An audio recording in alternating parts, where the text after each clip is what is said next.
이스라엘이 애굽에서 나온 것은 니산월, 이스라엘의 종교적으로 첫 달인 니산월 15일입니다.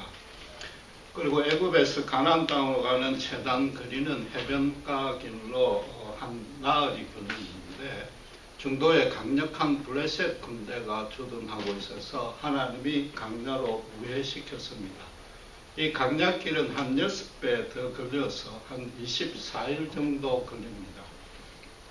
오늘 본문 1절에 신강야에 도착한 것이 둘째 달 15일이니까 딱 한 달이 경과됐습니다. 가나안 여정에 아직 절반도 못 온 상태입니다. 아이들과 부녀자와 노약자와 동행하는 데다가 200만이 행군하니까 더딜 수밖에 없습니다. 거기다가 하나님이 먹을 것을 도저히 구할 수 없는 강야로 계속 이끌고 가니까 모세와 아론에게 원망을 퍼붓고 급기야는 3절에 애굽의 고기가마 곁에 있을 때 떡 먹던 때에 죽었더라면 더 좋았을 것이라고 불평을 합니다. 그건 무슨 뜻입니까? 강야에 좀 더 가면 어차피 죽는다는 것을 기정사실로 이 사람들은 감지하고 있는 겁니다. 지금 죽을 것은 정해졌고 그게 굉장히 불안한 것을 염려해서 고기라도 좀 실컷 먹고 죽었으면 소원이 없겠다는 식으로 지금 말하는 겁니다. 그렇잖아요? 죄송한 표현이지만 한국 속담식으로 잘 먹고 죽은 귀신은 얼굴 색깔도 좋다. 지금 그렇게 말하고 있단 말이에요. 그러나 출애굽기 12장 38절에 여러분 기억하시는 대로 출애굽했던 당일날 밤에 양과 소와 가축을 심히 많이 갖고 나왔다고 했습니다. 구약 성경에 이 심이라고 강조하는 표현은 말 그대로 정말 엄청나게 많다는 뜻입니다. 그렇다면은 애굽 사람들로부터 은근 폐물만 받은 것이 아니라 가축까지도 몽땅 받아냈다는 얘기입니다. 말씀드린 대로 하나님께서 그동안 공짜로 노력했던 것, 밀린 임금을 일시불로 받게 해준 은혜인데다가 고대에서는 승리를 하면은 전쟁에서 승리하면 패전국의 모든 좋은 물건을 탈취하는 습관이 있습니다. 애굽은 모세를 통해서 여호와에게 이스라엘에게 10전 10패를 했단 말이에요. 이스라엘이 달라는 대로 다 죽은 거죠. 그러고 난 뒤에 강야를 행군했으면은 그 심이 많은 가축을 잡아먹었습니다. 또 고기는 서늘한 것에 말려서 절기로 만들든지 연기로 구워서 해무로 만들면 장기 보관이 가능합니다. 애굽에 있을 때는 고기를 가끔 먹었지만은 사실은 지난 한 달 동안에 매일 바베큐 파티를 한 겁니다. 여러분 한번 생각해 보세요. 400년의 노예 생활에서 해방된 얼마나 기쁘겠습니까? 매일 저녁 파티 안 하겠어요? 그런 판인데 그러니까 이 행군이 더딜 수밖에 없단 말이에요. 물론 생축 중에 일부는 수레를 운반하는 수단으로 또 치즈나 우유를 생산하고 공급해주는 용도로 남겨놨을 겁니다. 그런데 정말로 먹을 것이 없다면 그것마저도 잡아먹어야 될 것 아닙니까? 사람 생명이 중요하지 짐승이 뭐가 중요하느냐 말이에요. 그래도 오늘 본문을 보시면은 물을 마셨다는, 물이 없다는 기록이 없단 말이에요. 물만 마시고도 음식 안 먹고 가만히 있으면은 여러분 금식기도 하다시피 40일 정도 견디는 사람도 있습니다. 보통 사람도 비록 행군을 할지라도 아무리 연약해도 한 3일, 며칠 정도는 버틸 수 있단 말이에요. 그런데 성경은 지금 그런 언급이 전혀 없습니다. 힌트가 없단 말이에요. 물이 부족하다는 얘기도 없단 말이에요. 그럼 지금 이게 무슨 뜻이냐? 잡아먹을 가축이 자꾸 줄어들고 지금 얼마 안 남았으니까 모세 니 도대체 어떻게 할 거냐? 이 얘기입니다.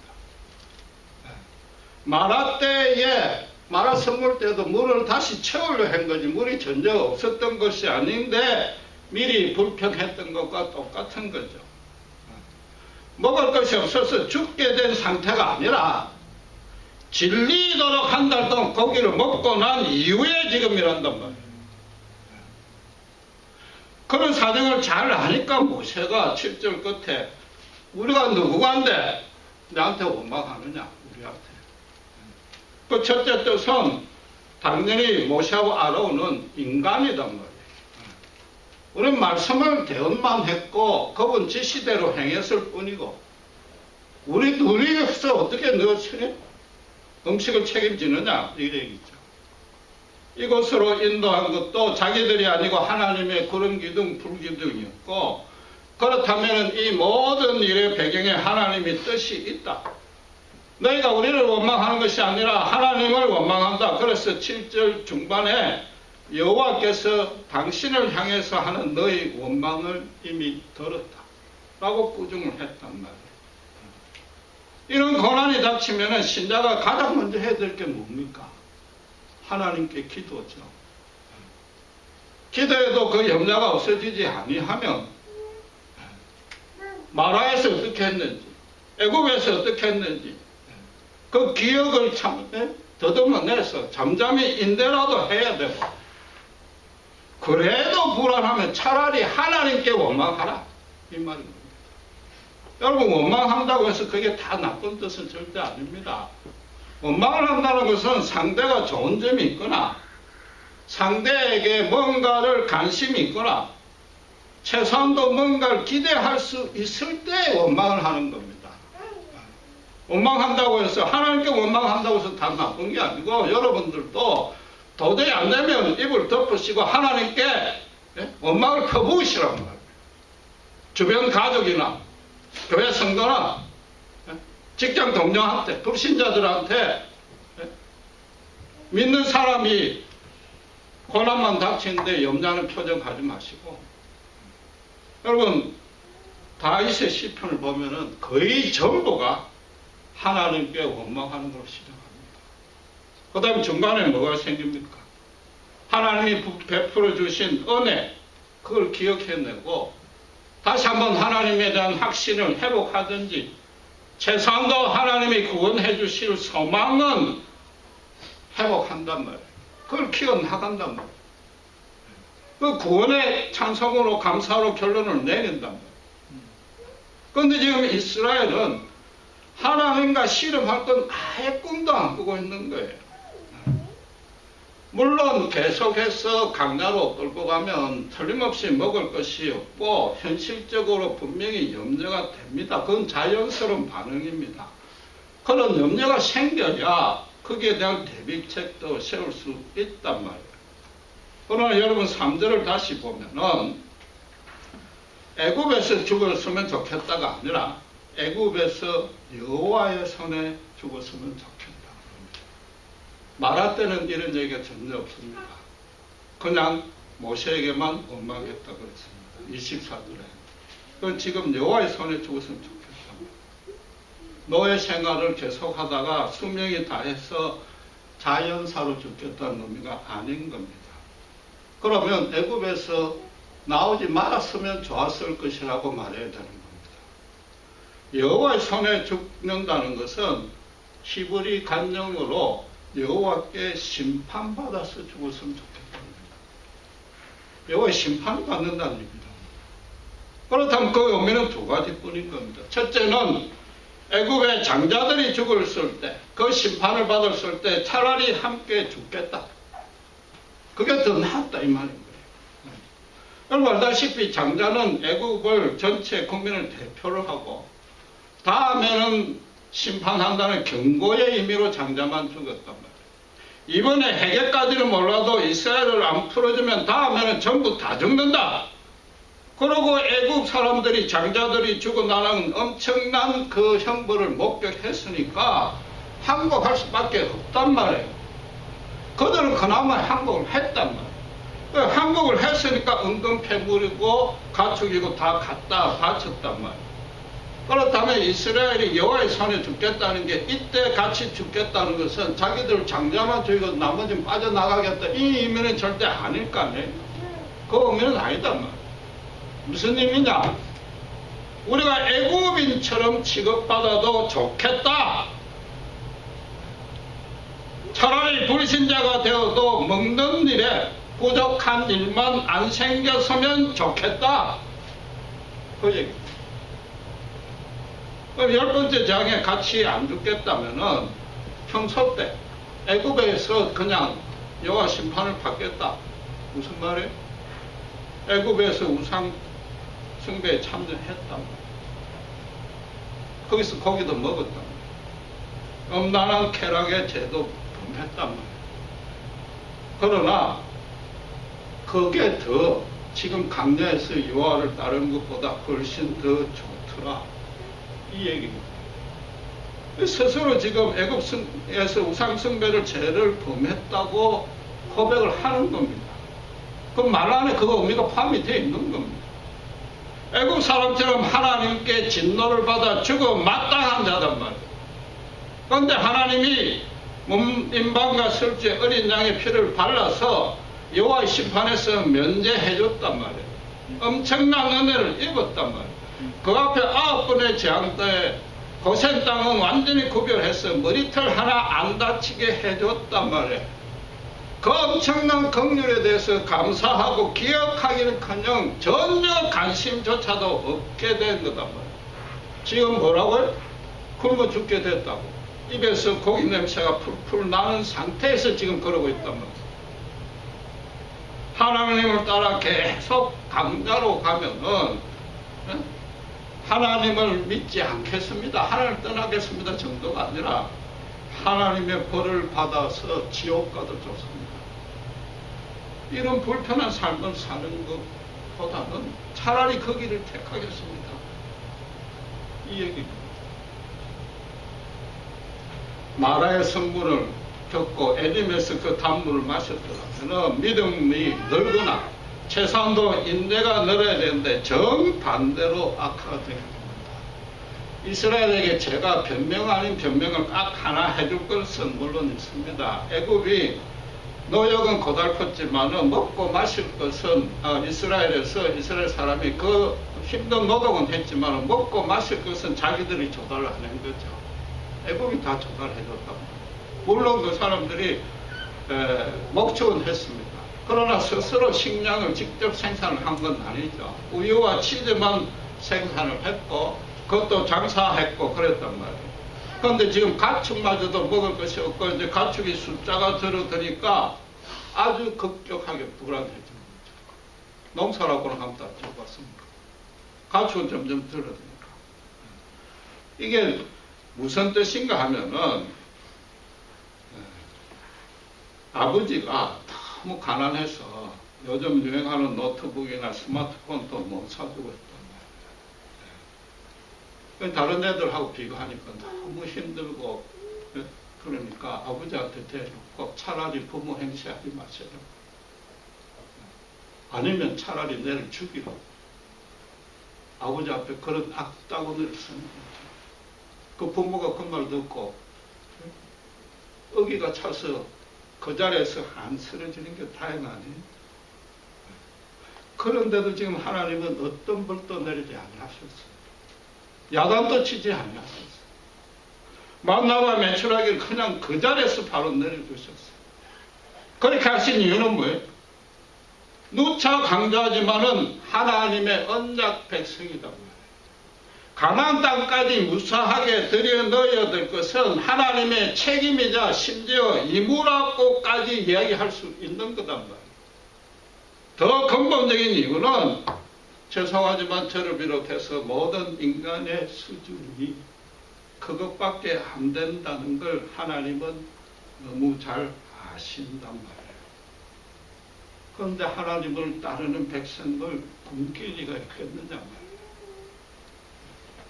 강야로 인도하신 이가 하나님인데 하나님이 그 강야에서 굶어 죽일 일은 만무하지 않느냐.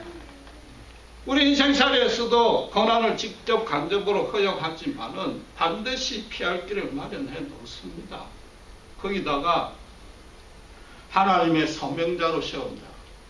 그래서 그 소명을 실천하고 있는 자는 죄가 감히 타는 그 먹고 마실 것 반드시 책임져 줍니다. 여러분 모두도 소멸을 합니다. 물론 그 중에 순교로 인도하는 자도 있습니다. 그러나 그 순교를 통해서 뭐가 드러납니까? 예수님의 십자가가 드러난단 말이에요. 복음의 빛이, 그 생명이 내가 죽음으로 해서 반드시 다른 어떤 사람을 살리는 역사가 일어납니다. 죽는 사람은 몰라도 하나님의 거룩한 빛이 드러난단 말이에요. 정말로 순교를 당하는 자, 실제로 순교를 당하는 자는, 하나님이 정말 순교를 인도하는 자는 스데반이나 초대교회 신자처럼 두려움 하나 없고 기쁨과 확신으로 기꺼이 감당한단 말이에요. 그 자체를 더 영광스럽게 생각하고 죽는단 말이에요. 이런 소명의식이 이스라엘은 벌써 소명을 받았는데도 전혀 없는 겁니다. 가나안 땅을 기업을 주겠다는 게 하나님의 일방적인 약속이지만은 말씀드린 대로 400년 동안 애굽에서 노예로 고생했지만 그 민족이 창성케 해주는 하나님만의 오묘한 계획이었단 말이에요. 그렇게 해준 이유는 뭐예요? 너희가 그만큼 창성해졌으니까 제약이 간증하는 가나안 땅을, 제약밖에 없는 가나안 땅을 깨끗게 하라. 그게 하나님의 생명과 빛을 너희를 통해서 거룩하게 비춰라. 하나님이 아담을 타락하고 난 이후에 여자의 후손을 통해서 사탄의 머리를 부술 약속을 하셨답니다. 예수님의 십자가 구원을 이미 계획하셨고 보장하셨단 말이에요. 그 십자가로 가는 계획을 지금 본격적으로 시행하겠다고 하는데 이스라엘은 뭐라고요? 다시 우상 편에 서겠다. 다시 사탄 편에 서겠다 이런단 말이에요. 그런데도 하나님은 35절에 보시면 사람이 사는 땅, 사람이 농사 지을 수 있는 땅, 가나안 땅에 들어가자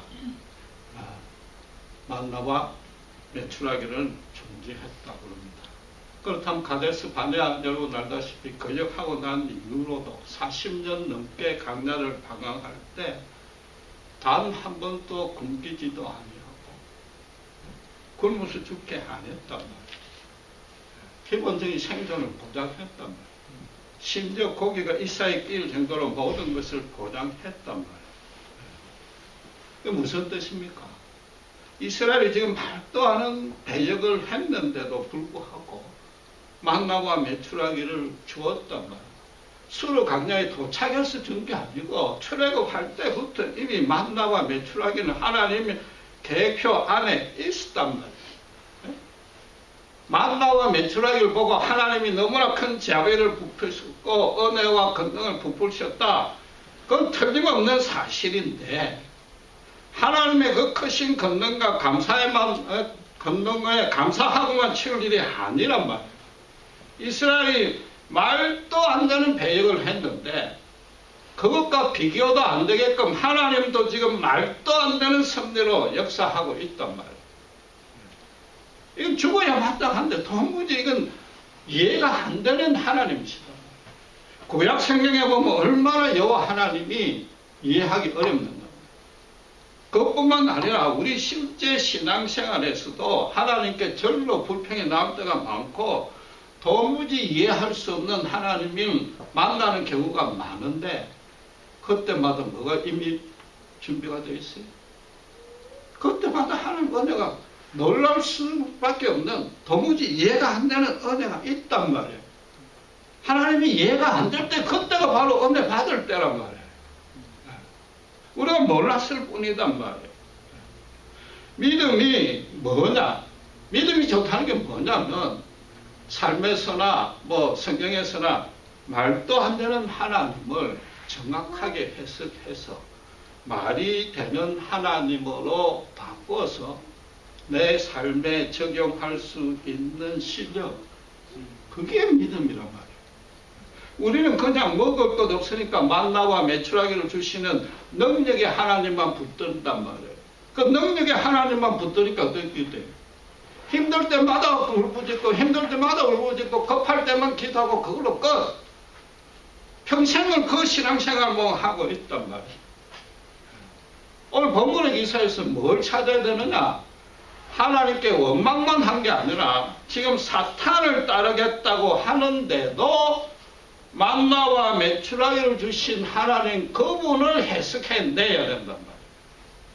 그분을 이해할 수 있어야 된단 말이에요. 여러분 16장 전체를 자세히 보면은 쭉 연결해서 보면은 하나님이 강조하는 초점이 만나와 메추라기를 내려줬다는 데 있지 않습니다. 16장 전체는 안식일에 대한 규정입니다. 시내산에 도달하기 전에 구두로 모세를 통해서 제정하고 그 준행하는 방향도 가르치고 실제 삶에서 실현하고 훈련하기 위해서 만나와 메추라기를 주었단 말이에요. 그러니까 4절 끝에 뭐라고요? 이같이 하여 율법을 준행하는지 내가 시험해보겠단 말이에요. 만약에 이스라엘이 원망하는 걸 듣고 울부짖는 걸 듣고 도무지 안 되겠다 해서 만나와 메추라기를 공급했다. 그게 하나님의 뜻의 전부라면은 4절 끝에 말하고 그걸로 기사가 끝나야지요. 하늘에 빌처럼 양식을 내렸더라. 이스라엘이 감사하고 하나님께 영광을 돌렸더라고 기록하면 끝인데 4절부터 35절까지 건절대 동안에 전부 무슨 얘기? 안식일에 대한 설명이란 말이에요. 만나와 메추라기를 어떻게 내리고 어떻게 거두고 어떻게 보관하고 어떻게 먹을 것인가 그걸 구체적으로 지시한 내용입니다. 안식일에는 거두러 나가지 마라. 아예 안식일에는 내려주지 아니하겠다. 평일에 욕심을 내고 2배로 거두지 마라. 다음 날 썩는다. 그러나 안식일 전날은 2배를 준다. 2배를 거둘 수 있는데 이틀날 보관을 해도 썩지 아니한다. 이스라엘이 고난 때 하나님께 간절히 기도했고 그래서 만나와 메추라기를 얻었다. 이 정도로만 해석을 하면은 너무나 명확한 거죠. 믿을 것이 부족해서 조금만 부족해도 조급하게 하나님을 원망한단 말이에요. 원망하자마자 지금 모든 사태를 해결했단 말이에요. 그 뜻은 먹을 것에 대해서는 아예 염려하지 말라. 너희와 관심은 딴 데 두라. 이겁니다. 만나와 메추라기를 40년이 넘도록 주셨단 말이에요. 이스라엘의 원망과 상관없이 주신 거예요. 그 얘기는 믿음의 우리가 순간적으로 믿음의 수준이 강해졌다 내려졌다 뭐 상관없이 우리가 고난에 있든지 없든지 그것과 상관없이 믿음의 포커스는 다른 데 두라.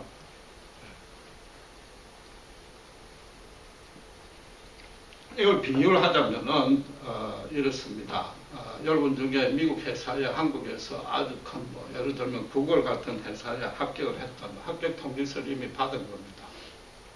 입사 통지서를 받았는데 그렇다면 그 미국 회사까지 올 동안 몇 개월의 여유가 있을 것 아닙니까? 그럼 미국 본사 측에서 그 몇 달 동안의 생활비 월급도 미리 준단 말이에요. 그럼 그 생활비 월급 미리 준 게 만나와 메추라기다. 그리고 그 몇 달 동안에 심지어 한국에 있는 미국 현지인을 개인 교수로 붙여가지고 영어하고 미국 간섭까지 가르쳐 준단 말이에요. 그게 뭐예요? 안식일 규정이란 말이에요. 3절부터 4절부터의 오늘 본문의 내용이란 말이에요. 그런데 생활비를 받은 사람이 생활비만 받아 먹고 이 핑계 저 핑계로 미국 회사를 가는 거는 그만두고 안 하고 자꾸만 미국 영어 배우는 게 어렵다고 투덜대는 꼴이 오늘 본문이다. 하나님의 궁극적인 목적은 가나안 땅으로 입격하는 게 아닙니다. 가나안 땅에 들어가서 하나님 나라를 건설하란 말이에요. 열방들 앞에서 안식일을 거룩하게 지키는 모습으로 하나님이 살아계시고 그 살아계신 하나님이 어떤 분이고 그분이 인간을 어떻게 대우하는지 그걸 그들 앞에 증거하는데 그걸 지금부터 이 땅에서 연습시키겠다 이 말입니다. 불신자들 앞에서 가장 첫 번째로 보인 모습이 먹을 것, 마실 것 부족해도 그걸로 흔들리지 말라. 그 안에서 평강을 누리고 심지어 자유함을 누리고 하나님을 모시기에 기쁘게 항상 웃는 얼굴로 불신자들 앞에 서라. 먹고 마시는 게 부족하다고 혹시라도 제약으로 넘어가지 말라. 이게 지금 안식일을 주는 규정이단 말이에요. 오히려 지금 하나님 쪽에서 너무 기뻐하시는 거예요. 하나님 쪽에서 지금 이제 하나님 나라를 세울 수 있다는 걸 지금 막 끌고 가는 거예요. 너무나 즐겁게 끌고 가는 겁니다. 아까 그 미국 회사 비유를 다시 하면은 한국에서 최고로 실력 좋은 수제를 하나 영입한 거예요. 어떻게 하든지 이 회사에 붙들어 두는 거예요.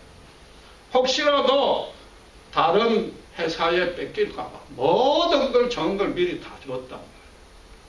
이스라엘을 지금 그렇게 취급하고 있는 거예요. 하나님의 가장 귀한 포도나무를 심으시고 하나님이 키워나갑니다. 하나님은 지금 너무나 신나서 기뻐서 그러고 있다. 당신의 백성들을 400년간 노예로 고생시킨 것, 좀 어폐가 있지만 그것이 미안해서라도 지금 그러고 있단 말이에요. 여러분, 지난주에 마라에서 엘림의 거리가 하루길이라고 했는데 정확하게 말하면 10km밖에 안 됩니다. 10km라는 얘기는 어른의 보통 걸음으로 한 2시간 반이면 갑니다.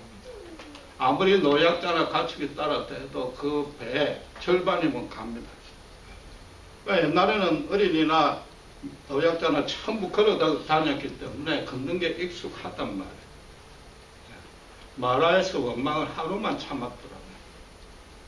그게 아니라 선발대를 물이 없으면 선발대를 또 조금만 먼저 내보냈다면 금방 예님을 찾을 수가 있단 말이에요. 지금 그와 똑같은 상황이에요. 아니, 오히려 더 좋은 상황이에요. 물이라도 있잖아요. 가축도 남아있잖아요. 그런데도 이 사람들은 더 심하게 배역한 겁니다. 눈앞에 현상에 묶이고 당장 한 치 앞도 못 봤어도 그렇지만은 지금 고기가마 곁이 그립다고 그랬습니다. 고기가마가 어디에 있어요? 항상 우상 신전 옆에 있습니다.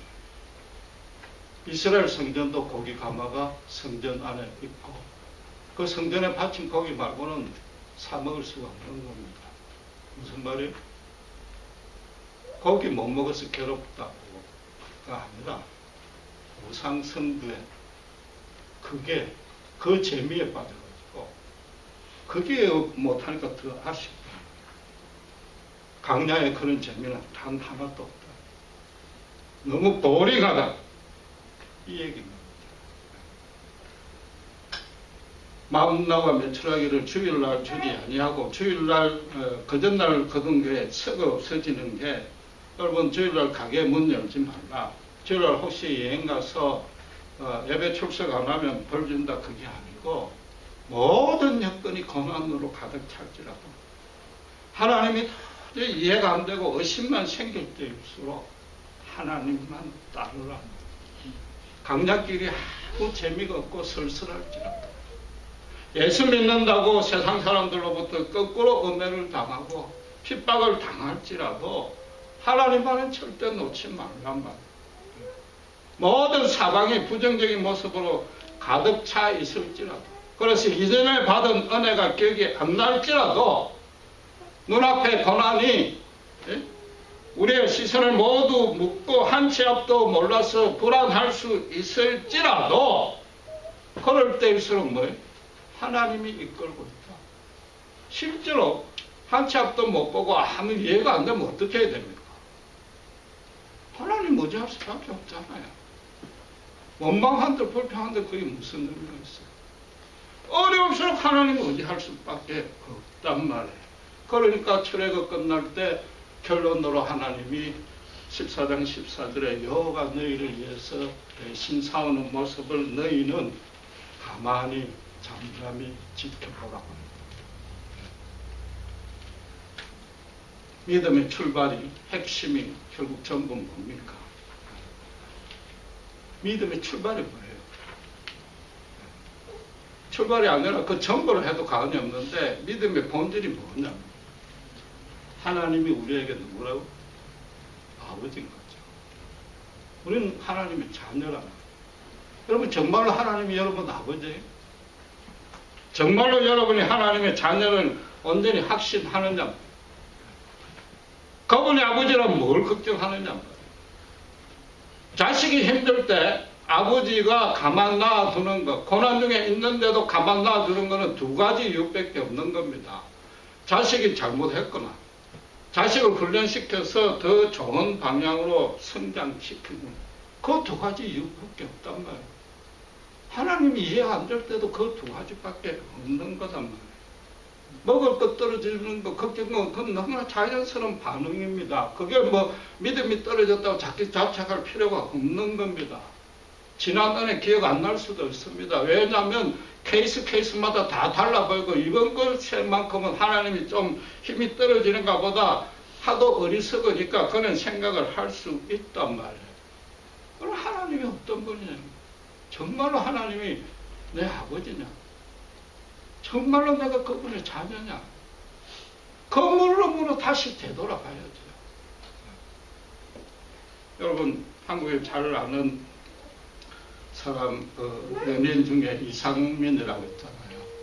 지난주에 아주 그럴싸한 말을 하나 하더라고요. 뭐라고 그랬는가 하면은 고난이 닥쳐서 우는 사람은 어리석은 사람이다.